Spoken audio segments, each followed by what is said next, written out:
Hello everyone, welcome back to my channel. Today, I'm bringing you a special episode about the story of Diep and CEO James.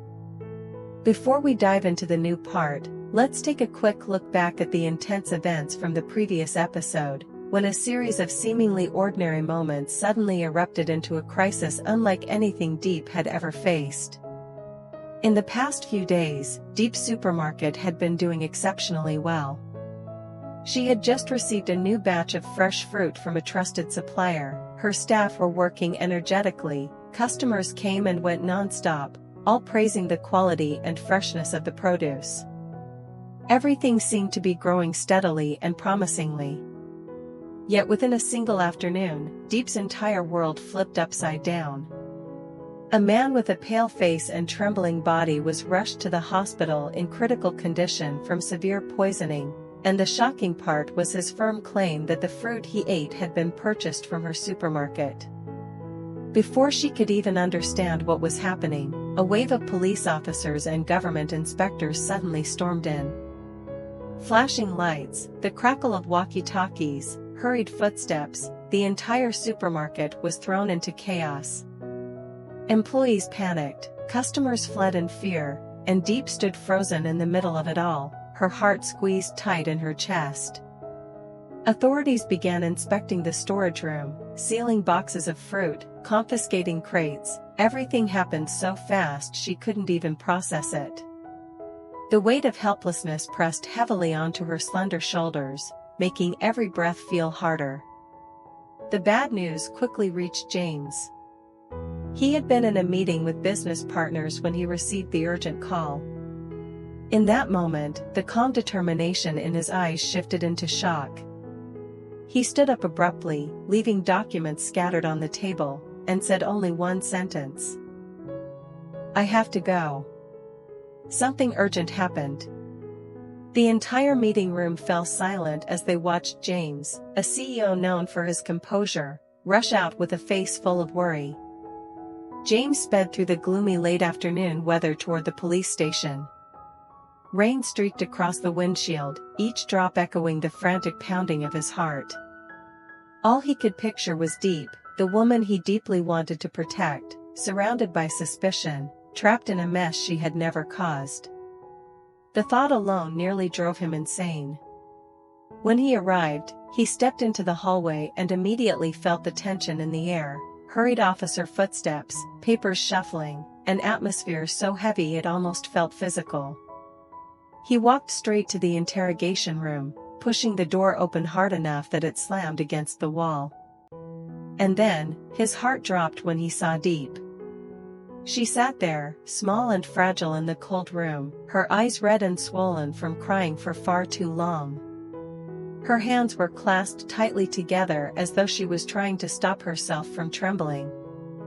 The confident, strong Diep everyone knew was gone. All that remained was a frightened woman caught in a storm she didn't understand. James couldn't breathe for a moment. He strode to the table and spoke sharply. "Get me a lawyer. I want to bail her out immediately."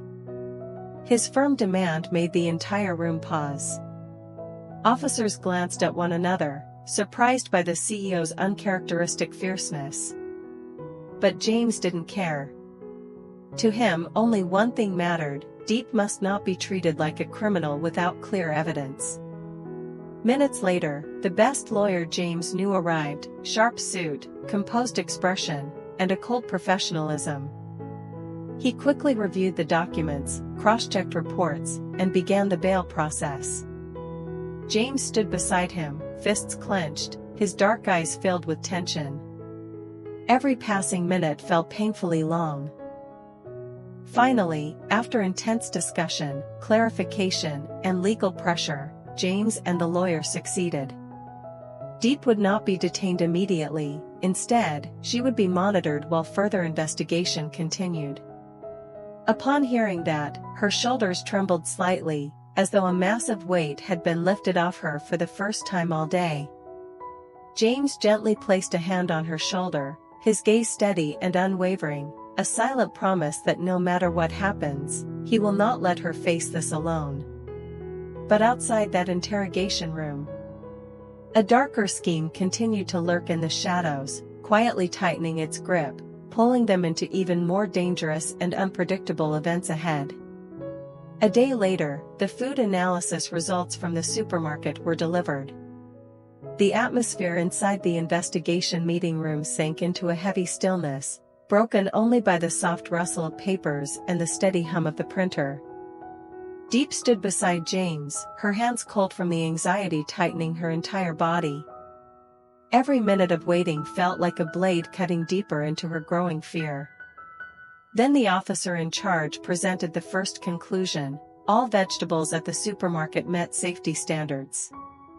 Not a single item exceeded the permitted chemical threshold. Those words felt like a faint breeze easing the tightness in Diep's chest, but only for a moment. Because immediately after, the second report was placed on the table. The remaining fruit sample from the poisoned man contained pesticide levels far beyond the legal limit. The figures on the analysis sheet were cold and absolute, striking the minds of everyone in the room like a hammer. A few officers exchanged quick, serious glances, while Diep stood frozen, her legs suddenly weak. The police immediately confirmed through cross-checking that the man truly had purchased fruit from Diep's supermarket. There was no disputing that. But the biggest problem was the question that plunged the entire investigation into confusion. How did the fruit become contaminated? Diep opened her mouth as if to speak, but her voice caught in her throat. She knew her suppliers. She trusted them completely. She inspected every shipment thoroughly before putting anything on the shelves. Never, not once, had such a serious mistake occurred. So why had something so disastrous happened this time? James stood beside her, his brows furrowed tightly. He looked at Diep, her pale face, her eyes clouded with deep confusion. He gently squeezed her hand, as if to tell her that no matter what happened, he was there, and he believed her without question. But to protect her, he needed the truth. And to get the truth, he had to meet the poisoned man. The hospital was quiet in the late afternoon. Soft, fading sunlight filtered through the windows, casting a warm glow across the long hallway. James walked slowly toward the patient's room, his mind filled with unanswered questions.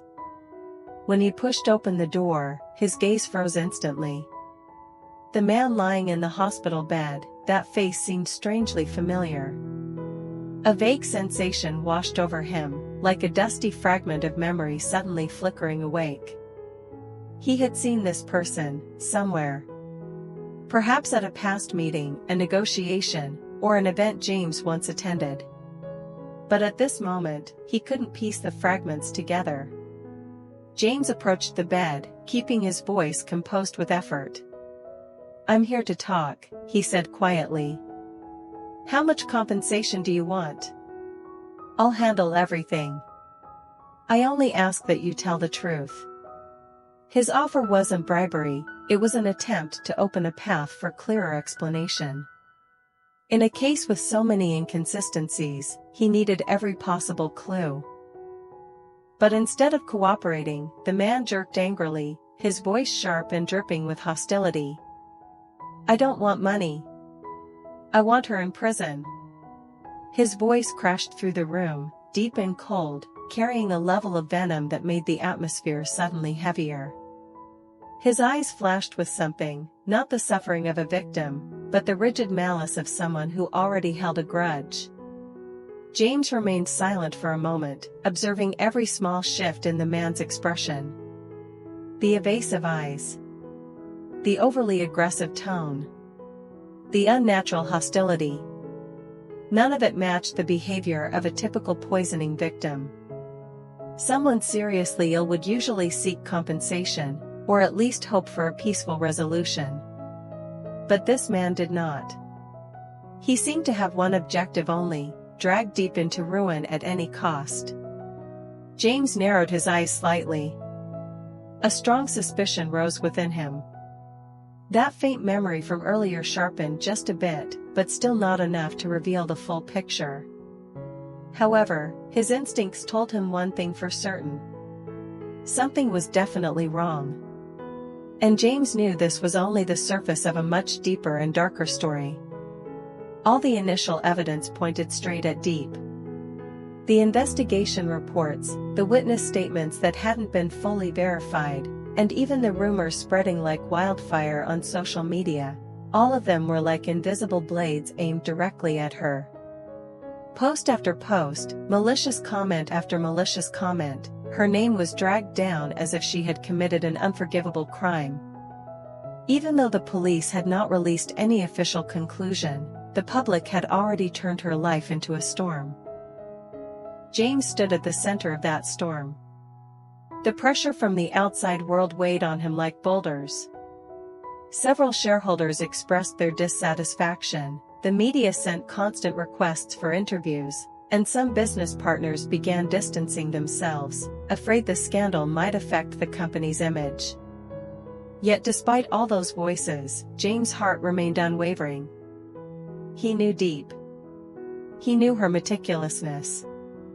He knew how she treated every product, every customer with genuine care. And he believed, not with logic, but with his entire being, that she was innocent. But belief alone wasn't enough to change the situation. He needed the truth. He needed proof for what his heart had known from the beginning. With no other option, he went to find Fat. Fat was a longtime friend, someone with an ability to gather information so quickly it bordered on frightening. He had connections others couldn't reach, and above all, he had a calm, almost cold composure in any circumstance, something James desperately needed right now. When James arrived, Fat was sitting in his small office cluttered with papers and devices. The warm yellow light cast across his face, making his eyes sharp like blades. "Fat, help me. I'm afraid someone is behind all of this." James' voice was hoarse from sleepless nights. This wasn't just a request, it was a plea. Fat leaned back in his chair, studying James for a few seconds. Then he gave one firm nod. "All right. I'll find out who's pulling the strings." No questions. No hesitation. No complaints. Just one sentence, enough for James to feel a spark of hope. After several days of tracking and cross-checking, Fat returned with information that left James stunned. The poisoned man, the one who had lit the fuse that dragged Diep into this nightmare, was nothing like the poor, struggling victim he claimed to be. In reality, he frequented luxury restaurants, engaged in shady financial dealings, and at certain times even lived extravagantly compared to his official occupation. Fat placed a stack of photos in front of James. One by one, each shot clearly showed the man receiving money from a stranger. A mysterious source. No name. No phone number. No traceable identity. But what sent a chill through James' spine was the final photo. The night before the incident, the poisoned man had met with another person, a middle-aged man with a calm but authoritative demeanor. It wasn't someone unfamiliar. It was someone closely associated with James' father. Fat tightened his grip on his phone as he delivered the news. His voice dropped, carrying an unusual tension. "James, you need to prepare yourself. Every lead points toward your family." For a moment, James felt his heart twist painfully. He stood frozen, breath unsteady. What he had just seen, what he had just heard, was something he had never allowed himself to imagine. He wanted to believe it was just a terrible coincidence. Wanted to believe Fat had mistaken someone. Wanted to believe that his father, the man he respected, the man who taught him values, honor, and integrity, could never be involved in something this corrupt. But the clues, the cold pieces of the puzzle, they were all too clear. James felt as though the ground beneath him was cracking open. In that moment, he realized Diep's case was no longer just her battle. It was starting to uncover shadows far deeper than anything he had ever been prepared to face. James and Fat arrived at the hospital that gloomy afternoon. Strong winds battered the windows, creating long, eerie whistles that made the already heavy atmosphere feel even tighter. James walked briskly down the hallway, each step carrying the weight of pent-up anger. Meanwhile, Fat followed behind him, cold-faced as always, but his sharp eyes scanned every corner, noting every detail. When the door to the hospital room swung open, the man on the bed jolted immediately. He scrambled to pull the blanket over his face, but Fat was faster. He had reached the bedside before the man could move. Without wasting a single word, Fat slammed a folder of documents onto the edge of the bed. The sharp, dry sound echoed through the small room. "We know everything." His voice was low but powerful, each word striking directly at the man's psyche. "Talk. Who hired you?" The man went pale instantly. The color drained from his face in mere seconds, and large beads of sweat rolled down his temples.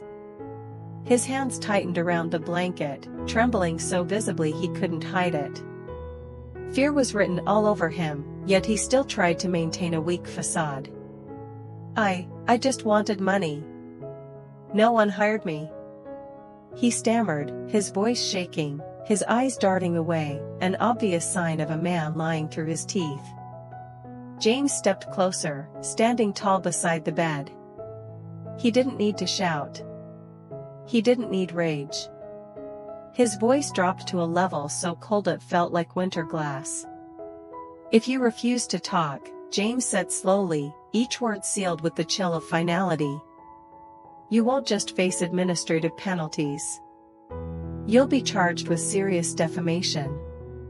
Think carefully, can you handle the consequences? Save yourself while you still can." The man's breathing immediately turned erratic. His fingers twitched. His eyes flicked around the room, searching for an escape that didn't exist. The silence stretched for several suffocating seconds, each one squeezing the air from the room. Then his shoulders collapsed. His head dropped. A moment later, choked sobs spilled out. He broke entirely, burying his face in his hands as he cried in desperation. I made it up.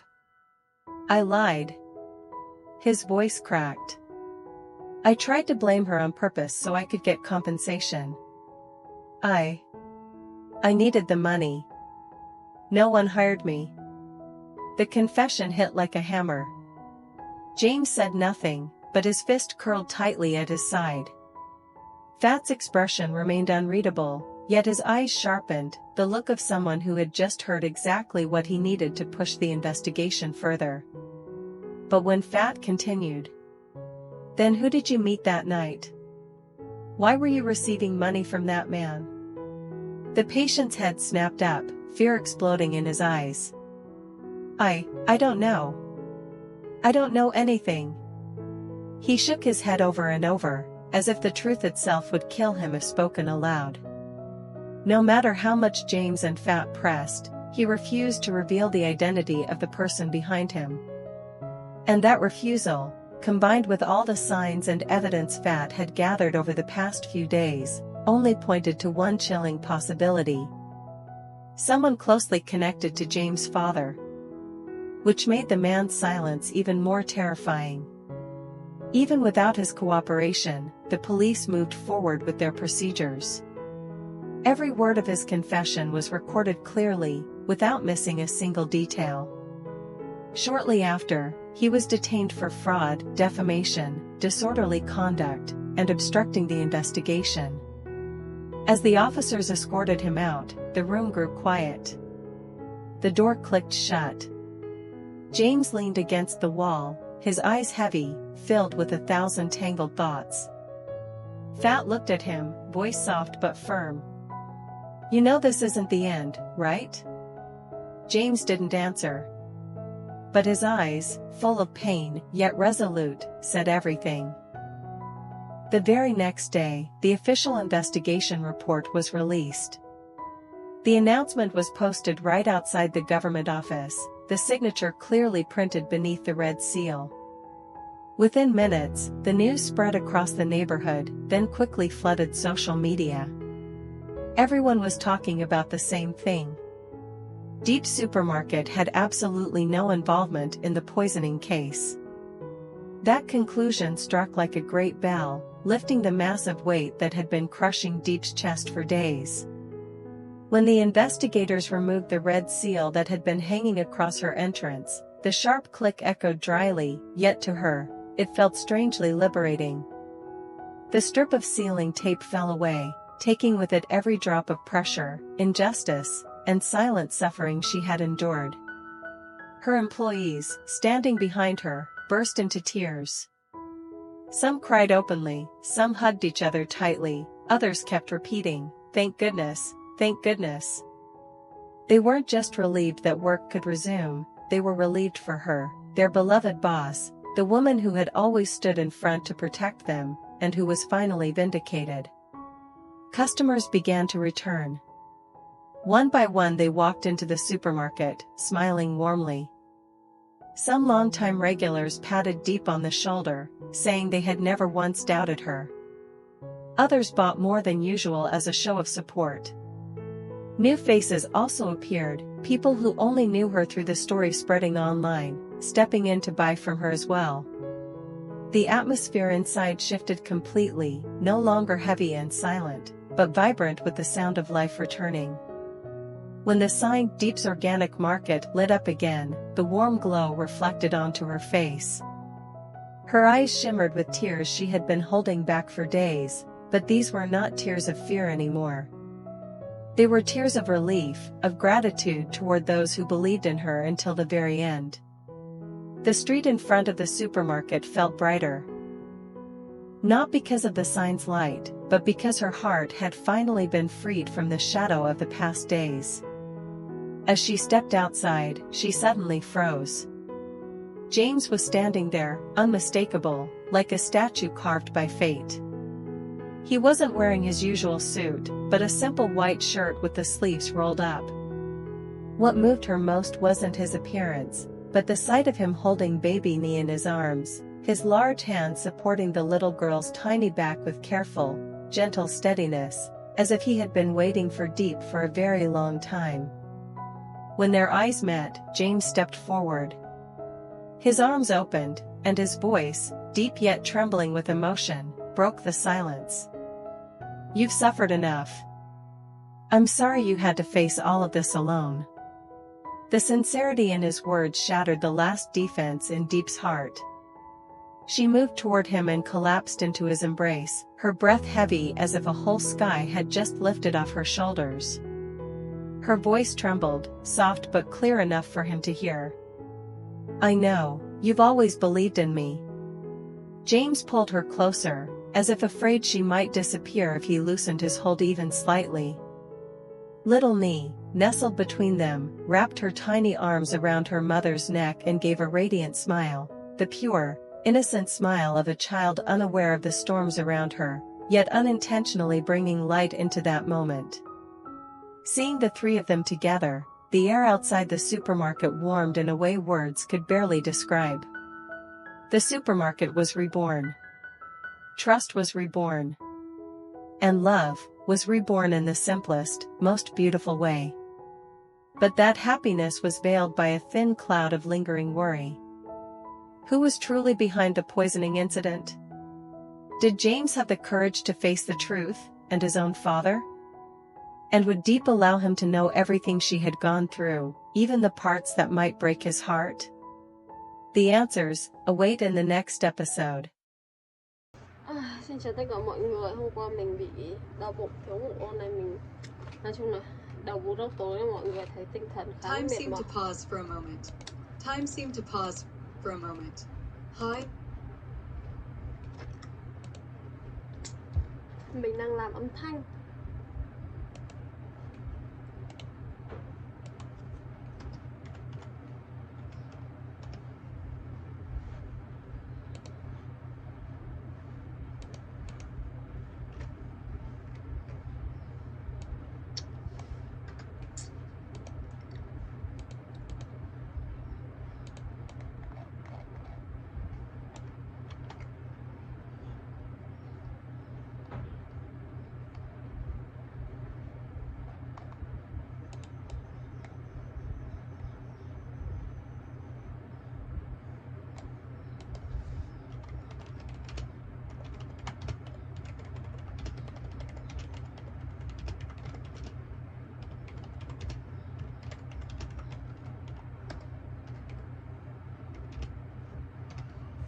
tạm biệt mọi người.